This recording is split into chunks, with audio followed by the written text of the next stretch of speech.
السلام علیکم ویورز، امید کرتی ہوں آپ سب خیریت سے ہوں گے۔ کبھی کبھی کچھ دروازے صرف لکڑی کے نہیں ہوتے، وہ کسی اور جہان سے جڑے ہوتے ہیں۔ یہ کہانی ہے ایک عام خاندان کی، جس نے ایک نیا گھر لیا اور پھر ان کی زندگی ایک ایسا سایہ نگل گیا جو آج بھی زندہ ہے۔ یہ کہانی ہے کالے سائے کی۔ تو آئیں شروع کرتے ہیں کالے سائے کی کہانی۔ یہ بات سن 2014 کی ہے۔ لاہور کے مضافات میں ایک پرانا مگر خوبصورت گھر۔ احمد اپنی بیوی نادیہ اور 6 سالہ بیٹے حسن کے ساتھ یہاں شفٹ ہوتا ہے۔ پہلے کچھ دن سب ٹھیک چلتا ہے، لیکن پھر کچھ عجیب ہونا شروع ہو جاتا ہے۔ ایک دن رات کو نادیہ پانی پینے کے لیے اٹھتی ہے اور کمرے سے باہر نکل کر کچن کے جانب بڑھتی ہے۔ نادیہ ہلکی نیند میں دیکھتی ہے کہ کچن کی لائٹ آن ہے۔ نادیہ کہتی ہے، کچن کی لائٹ کیوں آن ہے؟ حسن تو سو رہا تھا۔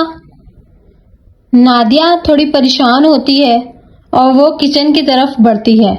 نادیہ جب کچن میں آتی ہے، وہاں پر کوئی نہیں ہوتا۔ وہ پانی پی کر جیسے ہی مڑتی ہے تو کمرے کے کونے میں ایک سایہ کھڑا ہوتا ہے۔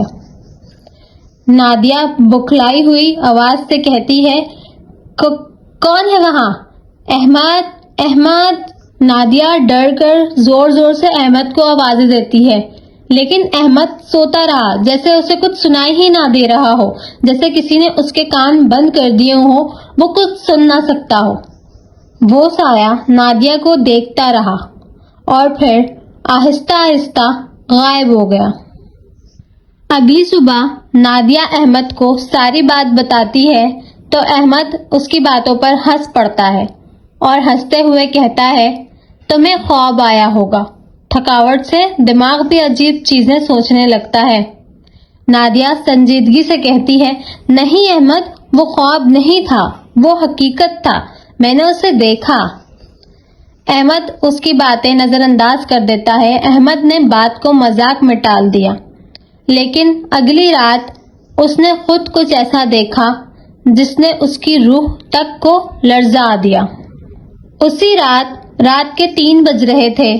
احمد کی آنکھ کھلی۔ اسے لگا جیسے اس کے سینے پر کوئی بیٹھا ہو۔ سانس لینا مشکل ہو رہا تھا۔ وہ آنکھیں کھولتا ہے اور چھت پر دیکھتا ہے، ایک سایہ الٹا لٹکا ہوا، آنکھوں سے سیاہ دھواں نکلتا ہوا اسے گھور رہا تھا۔ احمد ڈر جاتا ہے اور گھبراتے ہوئے کہتا ہے کانپتی ہوئی آواز میں، کون ہو تم؟ کیا چاہتے ہو؟ سائے کی آواز بہت ڈراؤنی ہوتی ہے اور وہ کہتا ہے، دروازہ کھولا جا چکا ہے، اب واپسی ممکن نہیں۔ احمد بہت ڈر جاتا ہے۔ وہ چلانے کی کوشش کرتا ہے، ہلنے کی کوشش کرتا ہے، لیکن اسے ایسا لگتا ہے کہ وہ معذور ہو گیا ہے۔ کچھ دیر بعد سایہ خود ہی غائب ہو جاتا ہے، لیکن احمد کی سانس اکھڑ چکی تھی۔ وہ اب بھی خود کو نارمل نہیں کر پا رہا تھا۔ وہ سایہ تو غائب ہو گیا، لیکن احمد کی روح پر ہمیشہ کے لیے نشان چھوڑ گیا۔ اب باری چھوٹے حسن کی تھی۔ احمد کا بیٹا چھوٹا سا حسن، جو دن بدن کچھ عجیب لگ رہا تھا، وہ بہت خاموش اور سیریس رہنے لگا۔ وہ زیادہ کچھ نہ بولتا، پہلے کی طرح ہنستا کھیلتا وہ بالکل دکھائی نہیں دیتا تھا۔ اس کی آنکھوں میں خوف کی جگہ عجیب سی خاموشی تھی۔ ندا یہ سب دیکھ کر کچھ سمجھ نہ پائی۔ وہ احمد کے پاس آتی ہے اور نرمی سے پوچھتی ہے، بیٹا آج اسکول کیوں نہیں جا رہے؟ حسن بے جان آواز میں کہتا ہے، انکل کہتے ہیں مجھے کہیں نہیں جانا، وہ مجھے لینے آ رہے ہیں۔ ندا یہ باتیں سن کر حیران رہ گئی۔ وہ کچھ خوفزدہ ہوئی اور اس نے پوچھا، بیٹا کون انکل؟ مگر حسن خاموش ہو گیا۔ ندا کچھ پریشان ہوئی اور اسی دن رات کو ندا نے اسے اکیلے باتیں کرتے سنا۔ حسن سائے سے سرگوشی میں کہہ رہا تھا، میں نے سب بتا دیا، ماما کو بھی لائیں گے، ہاں وہ دروازہ اب کھلا ہے، جب ندا کمرے کے اندر جھانکتی ہے تو وہاں کوئی نہیں ہوتا۔ اگلی صبح ندا اپنی قریبی مسجد گئی اور یہ ساری باتیں مولوی صاحب کو بتائیں۔ مولوی صاحب گھبرا کر، یہ گھر پہلے بند کیا گیا تھا، یہاں ایک جن رہتا ہے جو انسان کے ذریعے واپسی کا رستہ ڈھونڈتا ہے، اگر دروازے کھولے جا چکے ہیں تو اب وہ تمہارے درمیان ہے۔ ندا گھبراہٹ سے کہتی ہے، مگر وہ دروازہ تو بند تھا حسن ہی۔ یہ کہہ کے وہ چپ ہو جاتی ہے اور اسے سمجھ آتی ہے، اسے یاد آیا حسن اکثر پچھلے کمرے میں جاتا تھا جہاں ایک پرانا بند دروازہ تھا، یہ دروازہ حسن نہیں کھولا تھا۔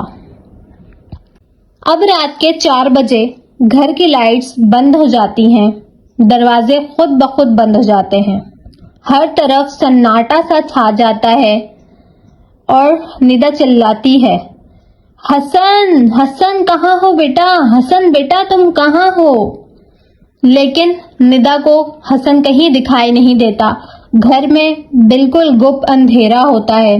پھر وہی سایہ ندا کے سامنے نمودار ہوتا ہے، اس بار وہ بہت قریب ہوتا ہے۔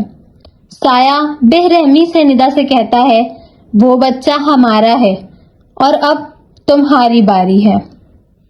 اور اسی کے ساتھ چیخوں کی آواز آتی ہے اور اس کے بعد مکمل خاموشی۔ اگلی صبح جب پڑوسی ان کے گھر آتے ہیں اور وہ گھر کا دروازہ کھول کر دیکھتے ہیں تو اندر کوئی نہ تھا، نہ احمد، نہ ندا، نہ حسن۔